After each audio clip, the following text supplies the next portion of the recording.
네, 오늘 저에게 주실 하나님 말씀 이사야서 31장의 말씀입니다. 이사야서 31장의 말씀, 제가 한 절, 여러분이 한 절 함께 교독하시고 마지막 절은 함께 합독하시겠습니다. 도움을 구하러 애굽으로 내려가는 자들은 화 있을진저, 그들은 말을 의지하며 병거의 많음과 마병의 심히 강함을 의지하고 이스라엘의 거룩하신 이를 앙모하지 아니하며 여호와를 구하지 아니하나니.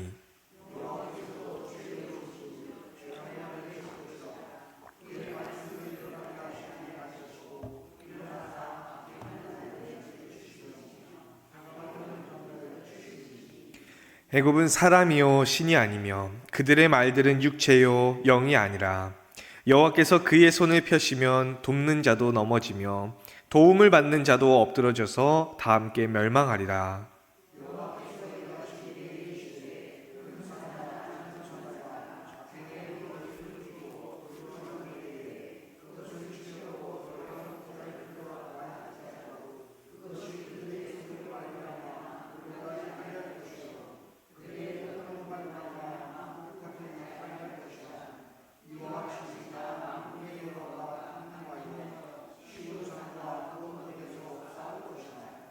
새가 날개치며 그 새끼를 보호함같이 나 만군의 여호와가 예루살렘을 보호할 것이라. 그것을 호위하며 건지며 뛰어넘어 구원하리라 하셨느니라.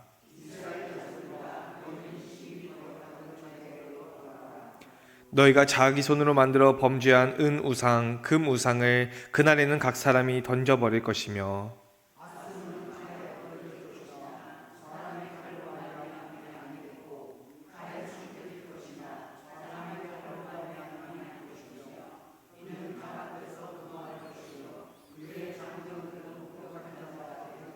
다 같이 그의 반석은 두려움으로 말미암아 물러가겠고 그의 고관들은 기치로 말미암아 놀라리라. 이는 여호와의 말씀이라. 여호와의 불은 시온에 있고 여호와의 풀무는 예루살렘에 있느니라. 아멘. 네, 저희가 계속해서 이사야서의 말씀을 보면서 오늘은 31장에 등장하는 내용에 대해서 알아보고자 하는데요. 어제 그 대통령의 탄핵 선고 기일이 오늘 오는 4일날 11시에 정해졌다고 발표가 됐는데요. 참 길고 되게 길었던 기다리는 시간이었던 것도 같는데 벌써부터 아주 반응이 그냥 크게 나타난 것이 막 이래야 된다 저래야 된다라고 하는 사람들도 많이 있고요. 인용되면 나라가 망한다 라고 하는 사람도 있고 기각되면 나라가 망한다라는 그런 이야기들로 떠들썩합니다. 그러면서 사람들이 아주 둘로 쪼개져서 싸우고 있는 모습들을 저희가 자주 보는데요. 특히나 요즘에는 더욱더 너는 뭐 찬성이냐 반대냐 1번 찍었어 2번 찍었어 하는 그런 모습들을 보면은 참 가슴이 아플 때가 많이 있습니다. 물론 저희가 살아온 삶의 방식이나 경험이나 생각들을 통해서 그런 투표하거나 정치에 관심을 갖는 것은 건전하고 좋은 일이지만은 그렇다고 해서 그냥 막 싸우고 막 멱살 잡고 하는 그런 모습이 또 뭐 어느 교회 같은 경우에는 막 저 사람들은 다 적그리스도의 세력이다 그러고 그 사람들이 적그리스도의 세력이라고 하는 사람들은 또 반대편으로 갔다가 아니 너네들이 적그리스도의 세력이다라고 그러고 그런 모습이 과연 성경적일까 많이 생각이 듭니다. 그래서 오늘은요 이 성경에서 특히 이사야의 시선에서 바라보는 정치는 하나님의 시선에서 바라보여지게 되는 나라의 정치는 어떻게 보여지고 있을까라는 것을 한번 알아보고자 합니다. 계속해서 저희가 이사야서 말씀을 보면서 보는 것이 이 유다 왕국 역시 굉장히 정치적으로 큰 혼란에 휩싸여 있었기 때문인데요. 아수르라고 하는 거대한 제국이 부흥을 해서 주변 국가들을 아주 다 휩쓸고 있는 와중에 어떠한 태도를 가져야 할까? 왕과 백성들은 어떠한 태도를 가져야 하는지 예언자들은 부르짖고 있습니다. 그래서 오늘은 히스기야 왕의 시대에 하나님의 말씀을 예언했던 이사야 선지자의 말씀을 함께 살펴보고자 하는데요. 표를 한번 보여주시겠어요? 사실 저희가 이 예언자들의 시리즈를 하면서 그 이사야에 대해서 알아보면서 계속 막 아수르니 뭐 이스라엘, 아람, 유다 왕국 막 이름들도 막 잔뜩 등장하고 하면서 되게 막 뜨문뜨문 저희가 신앙생활 하면서 들어본 이름들도 많이 나오긴 하는데 계속 이름들이 등장하니까 저희가 헷갈릴 수도 있을 것 같아요. 그래서 그 다음 화면에 보여주시겠어요? 이게 저희가 아까 봤던 것이 분열 왕국, 북이스라엘과 남유다 분열 왕국의 연대표입니다만은 이 중에서도 특히 저희가 지금 이사야 선지자가 활동했던 시기, 맨 처음에 우시아 왕이 죽던 해부터 시작을 해서 오늘 가장 밑에 있는 히스기야 왕의 시대까지 이렇게 이사야 선지자가 활동하던 시기에 유다 왕국을 알아보고 있는데요. 지난주에 그래서 저희가 봤을 때는 저기 12번에 아하스 왕이라고 했던 그 부분에서 이 북이스라엘과 아람 왕이 유다 왕국을 공격한 시점을 살펴보았습니다. 그런데 여기는요, 사실 저희가 제가 말씀드리기를 막 그냥 아수르 왕을 의지하고 다 나라를 가졌다 바쳤다라고는 하지만은 유다 왕국의 외교 정책이 아주 크게 반영되어 있습니다. 이 아수르가 아주 크고 강대한 군대를 통해서 주변 국가들을 다 흡수하고 있는 이 시기에 서방 국가들은요, 동맹을 체결하려고 했어요. 우리가 그냥 다 힘이 약하니까 저 아수르에 대적하기 위해서 동맹을 만들자라고 해서 특히 그 북이스라엘과 아람 왕국이 그 동맹을 체결했던 국가들이었는데요. 근데 이 북이스라엘이 여기 있고 아수르가 여기 있고 남유다가 여기 있는 와중에 이 유다 왕국이 참여하지 않으면은 얘네 배신할 수 있는 거 아니야? 해가지고 아수르 치기 전에 여기부터 치자라고 해서 그렇게 했기 때문에 이제 유다 왕국을 공격했지만 결국에 그 아하스 왕이 디글랏 빌렛의 왕을 의지하면서 그렇게 되었다라고 하는 것을 지난주에 알아봤는데요. 그리고 실제로 서방 왕국은 그 동맹 정책은요, 실패해서 북이스라엘은 멸망하게 됩니다. 열왕기하 17장 말씀에 호세아가 북이스라엘의 왕이 되었을 때 그 아수르의 왕에게 막 조공을 드리면서 이제 속국으로서 지내고 있다가 이제 조공을 딱 끊자마자 이 왕이 아수르 왕이 침공을 해서 북이스라엘을 완전히 멸망시키게 됩니다. 여러분도 아시다시피 이 북이스라엘 왕국은요, 선한 왕이 한 명도 없었다라고 언급이 될 정도로 악한 왕들이 많이 있었는데요. 호세아 또한 그와 마찬가지였는데 처음에는 아수르 왕에게 조공을 바치면서 속국으로서 나라를 연명시켰지만 이 조공을 끊고서 반역을 모의하게 되니까 바로 고작 딱 3년 만에 아수르의 침공을 견디지 못하고 이스라엘은 완전히 멸망하게 됩니다. 그래서 그 이후의 것을 보시면은 이스라엘의 고향에서 아수르에 사로잡혀 가서 그 이스라엘 땅에 있던 사람들을 다 끌고 가가지고 다른 데에다가 흩뿌려 놓고 또 바벨론과 뭐 다른 그 많은 다른 나라 사람들을 옮겨다가 그 이스라엘과 사마리아 지역을 차지하게끔 했다라고 이야기를 합니다. 그럼 이것을요, 북이스라엘이 지금 이렇게 된 이 상황에서 유다 왕국의 입장에서는 이것을 어떻게 바라봐야 할까요?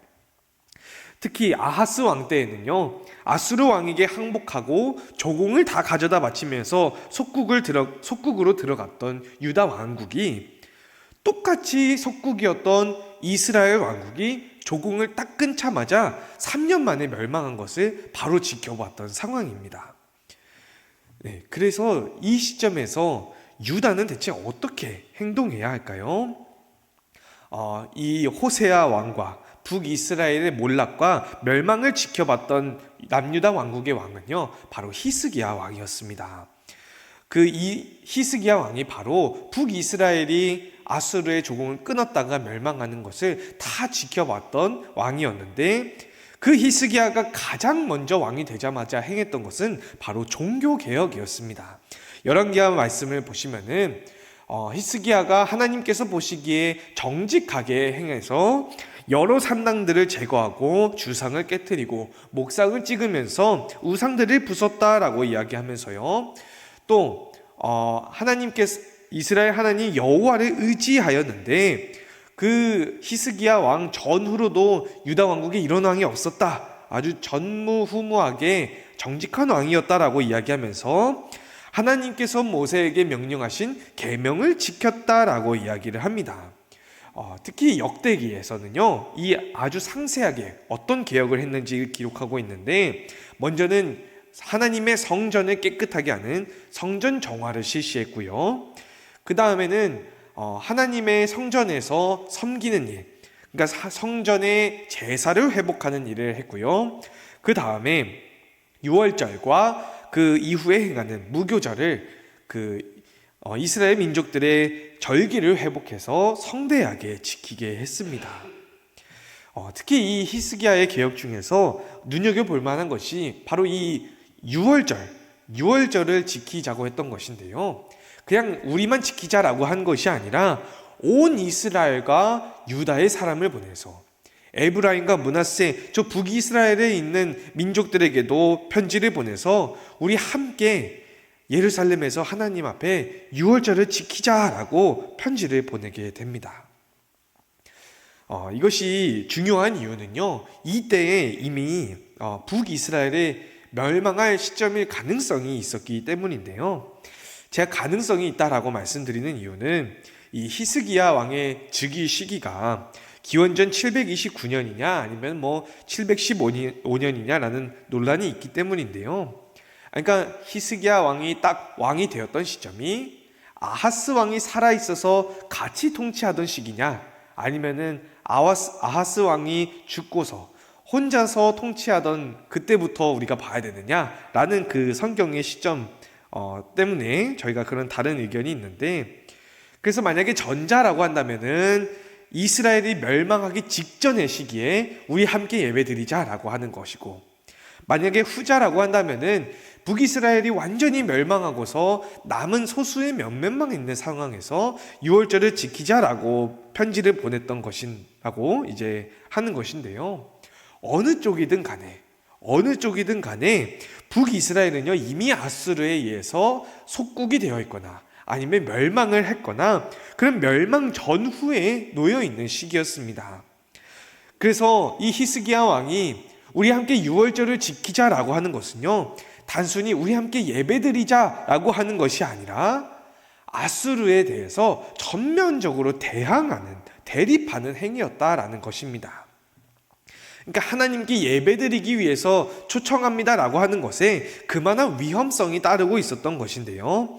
그럼에도 불구하고 이 히스기야 왕은 아수르와 대적하기 위해서라도 하나님의 예배를 회복하자라고 하는 개혁을 시행했던 것인데, 그래서 결국에 히스기야 왕은요, 아수르를 배반하고 섬기지 않겠다라고 선언하게 됩니다. 열왕기하 말씀에 아수르 왕을 배반하고 섬기지 아니하였다라고 이야기하면서요, 하나님을 섬기기 위해서 아수르 왕을 섬기기를 거부하는 그런 모습을 보이게 됩니다.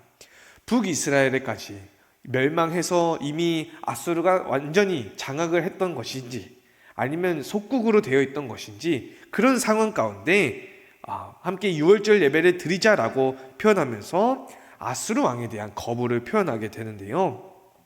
그래서 사실 열왕기든 역대기든지 간에 성경의 역사서는 히스기야 왕을 아주 선하고 정직한 왕으로만 표현할 때가 많이 있습니다.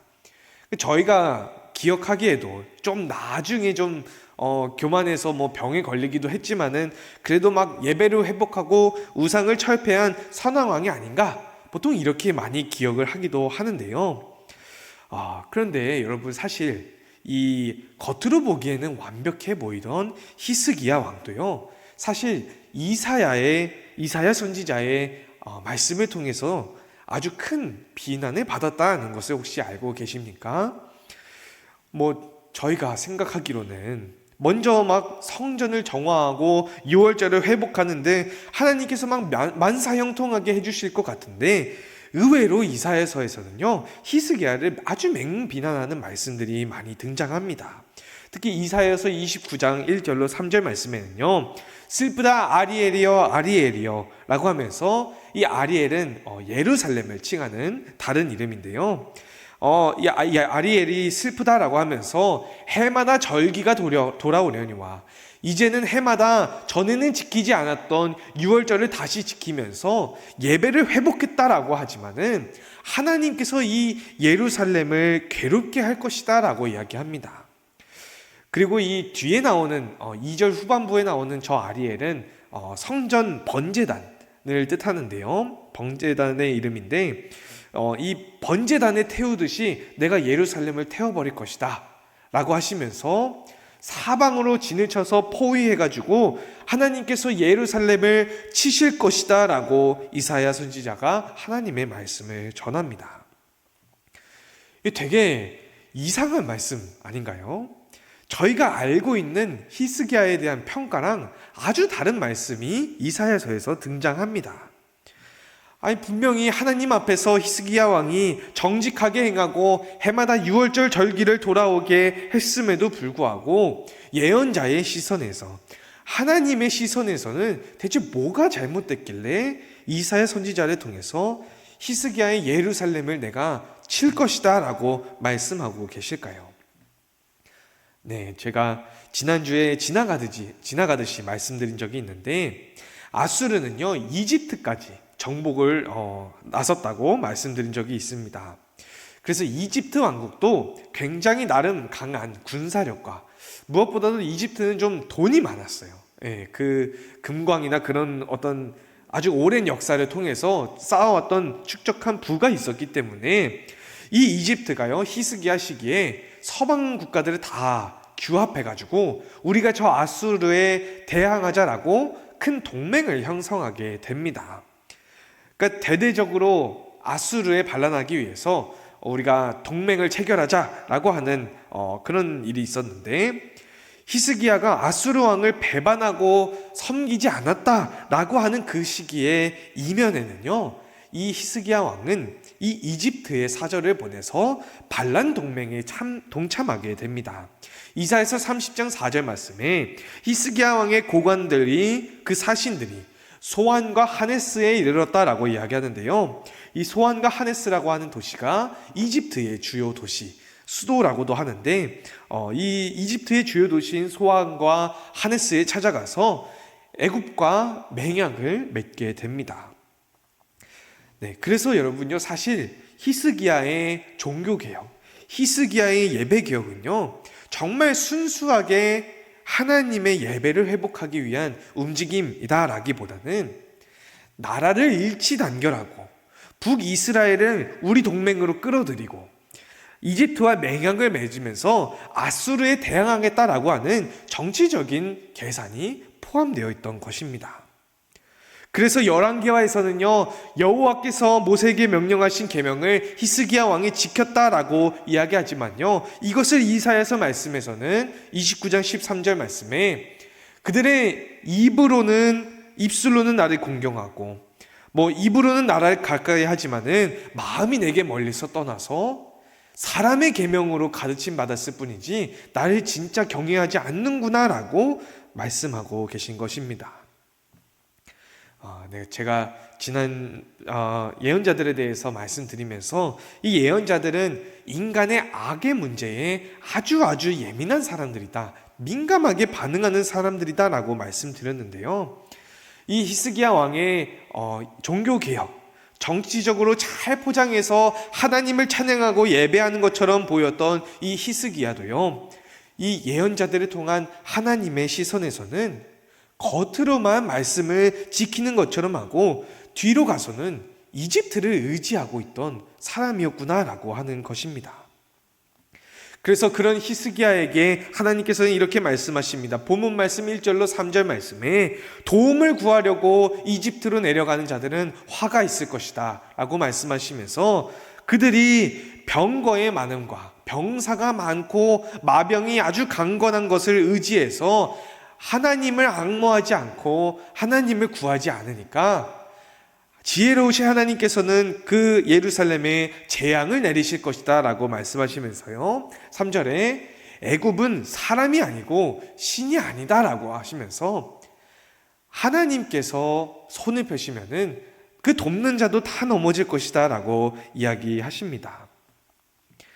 그래서 도움을 구하려고 이집트를 찾는 자들에게 화가 있을 것이다 라고 하는 이유는 히스기야가 겉으로는 하나님을 예배하는 왕처럼 보여도 진짜 하나님을 의지했기 때문에 그런 것이 아니라 이집트에 병사가 많고 마병이 강건한 것을 보고서 거기에 의지했기 때문에 하나님이 아니라 사람을 의지했던 유다와 히스기야에게 재앙을 내리실 것이다 라고 말씀하고 계신 것입니다. 네, 그래서 정말로 히스기야는요, 좀 이 큰 고역을 치르게 돼요. 열왕기하 18장 13절로 16절 말씀에 아수르의 사네립 왕이 올라와서 유다의 모든 견고한 성읍들을 쳐서 점령했고, 히스기야가 라기스로 사람을 보내서 아유 내가 잘못했어요. 내가 반란 모의 이집트에게 사절단 보내서 반란 모의했던 거 내가 잘못했습니다. 어떻게 좀 돌아가 주세요. 어떻게 하면 돌아갈 수 있겠습니까? 라고 하니까 돈과 금과 달란트를 내게 달라라고 하니까 이 히스기야가요, 하나님의 성전과 왕궁 곳간에 있는 은을 다 주고 본인이 발라놨던 그 기둥에 입힌 금을, 성전에 있는 문과 기둥의 금을 다 떼어다가 아수르 왕에게 주었다라고 이야기를 합니다. 정말로 히스기야 왕이 하나님을 의지해서 성전을 개혁했던 것이라면은 성전 문과 기둥의 금을 다 떼어다가 바치지는 않았겠죠. 그래서 정말 히스기야 왕이 정말 하나님을 의지해서 한 것이 아니라 정치적인 판단이 개입되었다는 것이 바로 여기서 등장하게 됩니다. 그림을 하나 보여주시면요, 이것이 실제로 아수르에 의해서 그려진 그 석판인데요. 저게 크기가 이제 높이가 사람 크기만큼 아주 큰 석판이 길게 그림이 나오는데, 이게 실제로 아수르의 사네립 왕이 라기스를 정복했을 때의 모습을 담은 그림입니다. 확대한 한 그림을 보시면은 저 가운데에 사네립 왕이 앉아 있고 양 옆부분에 글이 적혀 있는데, 아수르 나라의 강력한 왕 사네립이 라기스 성문 앞에서 심판의 보좌에 앉아서 말씀했다. 나는 그 도시에 대한 학살을 허락한다 라고 저기에 적혀 있습니다. 그래서 히스기야가요, 금과 은과 그 보물들을 성전에서 다 긁어다가 떼어서 바쳤음에도 불구하고 아수르 왕은 예루살렘을 포위하게 됩니다. 열왕기하 18장 17절 말씀에 아수르 왕이 대군을 거느리고 라기스에서부터 예루살렘으로 가서 히스기야 왕을 치게 했다라고 하면서 그들이 예루살렘을 올라가서 결국에는 예루살렘을 크게 포위하게 되는데요. 이 예루살렘에 대한 기록도 아수르의 사네립 비문에서 발견이 되는데, 다음에 사진을 보여주시면요, 저 오른쪽에 있는 저 사진이 그 사네립 비문이라고 해서 실제로 사네립의 어떤 업적을 남긴 아수르의 비문인데요. 저희가 눈여겨볼 것이 여기에 정말 히스기야의 이름이 등장하게 되는데, 유다 왕 히스기야가 내 권세에 복종하지 않았기 때문에 내가 아주 그냥 저 왕을 새장에 갇힌 새처럼 예루살렘에 가두었다라고 이야기를 합니다. 그래서 히스기야가 복종하지 않았기 때문에 전리품으로 사람들과 가축들을 잡아가고 그렇게 가둬뒀다라고 기록되어 있습니다. 그럼 이런 상황에서 어떻게 해야 할까요? 아주 정말 이 상황이 나라가 다 망하고 딱 예루살렘 하나만 남아있는 상황입니다. 정말 곳곳에 40몇 개의 막 성읍들을 다 점령당하고 예루살렘 하나만 남아있는 시점에서 히스기야 왕이 어떻게 해야 했을까요? 그냥 자포자기한 심정으로 아수르에 항복해야 할까요? 아니 이미 이집트랑 모의해서 아수르에 대항하려고 했던 그 반란 세력들은 이미 다 무너졌어요. 유다 왕국의 다른 성읍들도 다 무너지고 정말 어떻게 할 수 없는 바로 이 절망적인 상황에서 예루살렘 성 하나만 딱 남아있는 상황에서 하나님께서는 어떤 말씀을 전해주십니까? 본문 말씀 4절로 5절 말씀을 다시 보시면은 나 만군의 여호와가 강림하여서 내가 시온 산과 그 언덕에서 쌓을 것이다 라고 말씀하시면서 새가 날개치며 그 새끼를 보함과 같이 나 만군의 여호와가 예루살렘을 보호할 것이다. 내가 너희를 구원할 것이다 라고 하나님께서 말씀을 해 주십니다.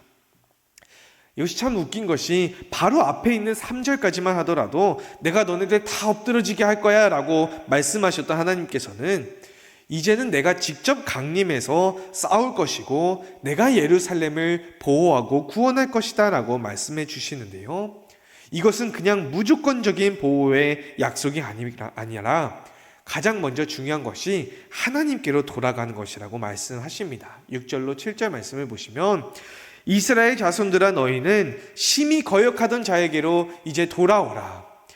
금 우상, 은 우상을 던져버리고 범죄했던 그것을 던져버리고 이전에 너희들이 하나님이 아니라 이집트 사람을 많은 병거를 가지고 있던 이집트의 사람들을 의지했던 것을 이제는 버리고 정말 하나님께 의지하고 돌아오라라고 말씀하시면서 말씀하십니다. 그래서 이제 진짜로 나라가 정말 망하기 일보 직전인 이 상황에 무엇보다 중요한 것이 사람을 보고 세상을 보고서 이집트를 의지하던 그 우상이 아니라 하나님께로 돌아올 때만이 하나님께서 너희를 구원해 주실 것이다 라고 말씀하십니다. 그렇게 하면은 어떤 일이 벌어지느냐 하면요, 본문 말씀 8절로 9절 말씀을 저희가 한 목소리로 함께 읽겠습니다. 8절로 9절 말씀 시작. 아수르는 칼에 엎드러질 것이나 사람의 칼로 말미암음이 아니겠고 칼에 삼켜질 것이나 사람의 칼로 말미암음이 아닐 것이며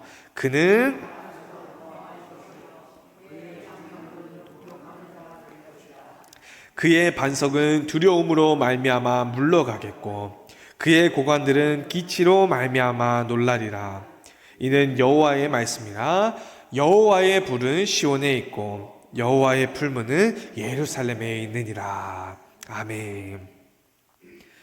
네, 아수르는요 분명히 칼에 엎드려질 것이다 라고 말씀하시는데 그것은 사람의 칼로 인해서 엎드려지는 것이 아니라 하나님께서 내리시는 불과 하나님께서 일으키신 풀무 바람을 통하여서 가능한 것입니다.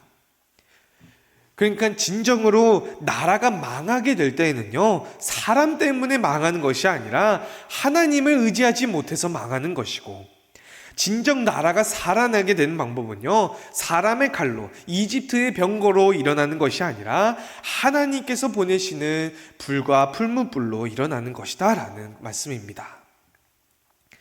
그래서 히스기야는요 바로 이때 가장 절망적이고 예루살렘 성 하나만 남아있는 이런 가장 위기의 순간에 정치적인 모략과 군사적인 전략과 외교적인 전술을 다 버리고 하나님을 찾습니다.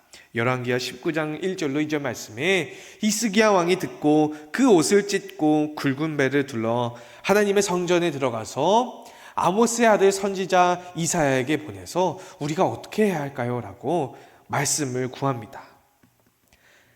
가장 위기의 순간에 하나님의 말씀을 구했던 히스기야 왕이 이전에 가지고 있었던 이집트랑 잘 하면은 저 아수르 물리칠 수 있을 것 같은데 라고 했던 그런 정치적인 계산들을 다 내려놓고 하나님의 말씀을 찾고 구할 때 바로 그때 하나님께서 응답해 주십니다. 35절 말씀에 이 밤에 여호와의 사자가 나와서 아수르 진영에서 군사 18만 5천 명을 친지라. 아침에 일찍 일어나 보니 다 송장이 되었더라 라고 이야기를 합니다. 물론 이것이 아수르 비문에는 등장하지 않아요.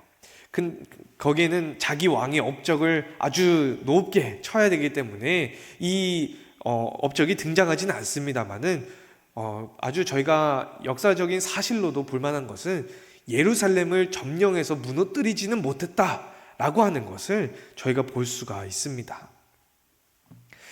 제가 지금 교단 필수 과목을 수료하기 위해서 감리교 신학대학교에 지금 청강을 다니고 있는데요. 제가 학교에 간 날에 하필이면 그 학생 한 20명 정도가 무슨 시국선언이라고 해서 기자회견을 연 것을 제가 본 적이 있습니다. 참 이 마음이 안타까웠던 것이 원래 저희 학교가 허구한 날 치고받고 싸우기도 했지만은 꼭 이런 일이 생기면은 나오는 말이 서로가 서로를 향해서 야 너네가 적그리스도다 라고 그러고 그 말을 들은 사람이 아니다, 너네가 적그리스도라고 그러고, 또 다 자기가 하나님의 말씀을 다 대변하는 것처럼 성경이 이렇게 말씀하니까 이쪽을 우리가 지지해야지, 저쪽을 우리가 지지해야지, 1번이지 2번이지 라고 하는 것으로 싸우고 있는 것을 제가 너무나도 많이 봅니다. 히스기야도요, 모세의 율법, 하나님의 말씀을 지킨다고 하면서 예배 개혁을 단행하고 종교 개혁을 단행했지만은 그 배경을 보면 어떻습니까? 하나님을 전적으로 의지해서 한 것이 아니라 아수르에 대항하기 위한 수단이고, 또 이집트를 의지하고 나라를 규합하기 위한 정치적인 수단으로 사용하게 됨으로써 하나님의 말씀이 목적이 아니라 수단이 되었을 때 어떻게 됐습니까? 아수르가 예루살렘을 포위하고 유다 왕국을 멸망 직전으로 몰아갔을 정도로 왕국이 황폐해졌다는 것을 볼 수가 있었습니다. 그런데 정말로 예루살렘이 포위되고 정말로 나라가 망해질 위기에 처한 바로 그 절망적인 상황에서 히스기야와 예루살렘을 구원해냈던 것은요, 겉으로는 하나님의 말씀을 지킨다고 이야기하면서 예배하면서 행했던 이집트와의 외교 정책도 아니었고, 아수르 왕에게 다 성전 금까지 다 떼어다 바친 뇌물도 아니었고요, 모든 것을 다 내려놓고 하나님을 의지했던 바로 그때입니다.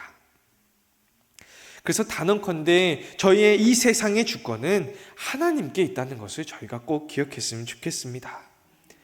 나라를 망하게 하고 나라를 살리는 것은요, 정치와 외교와 돈이 아니라 하나님을 의지하느냐 아니냐에 달려있는 것입니다.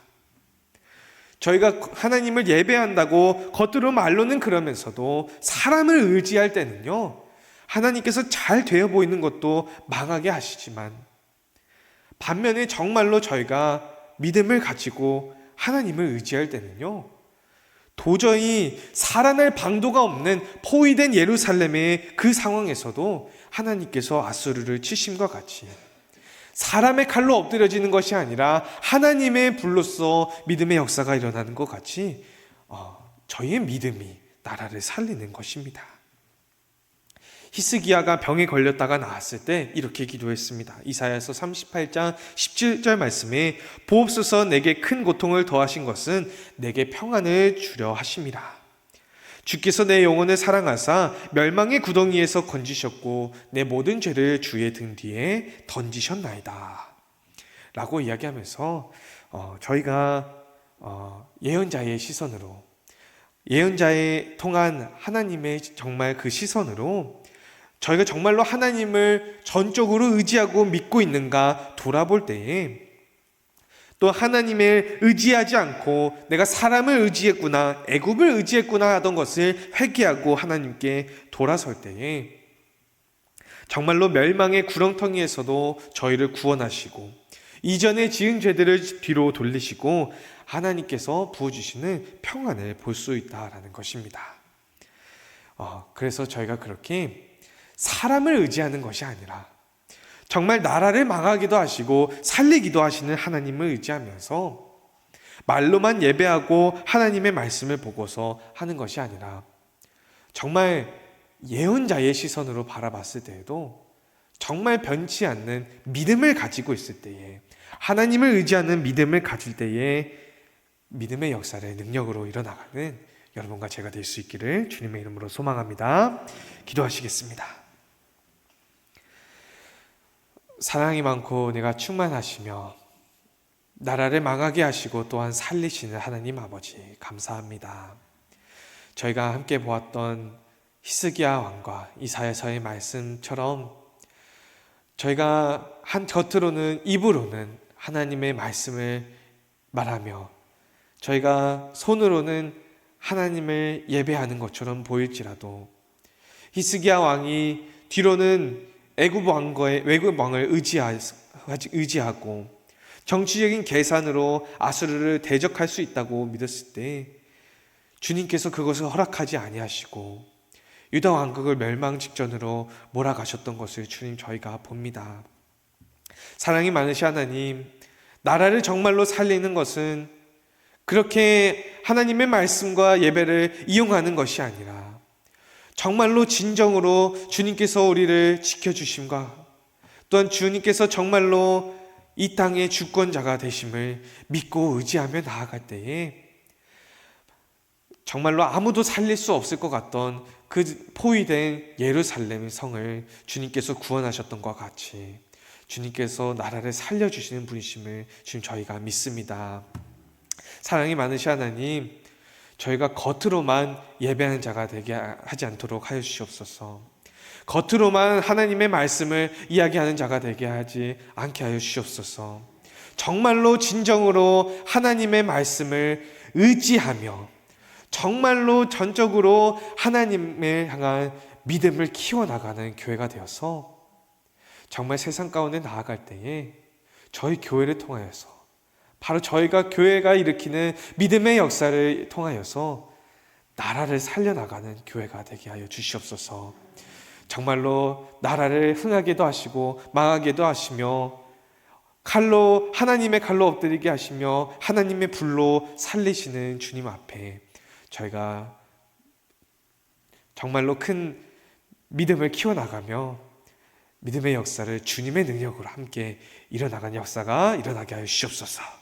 감사드리며 이 모든 말씀 우리를 구원하시기 위하여서 이 땅 가운데 오신 예수 그리스도의 이름 받들어 기도드리옵나이다. 아멘.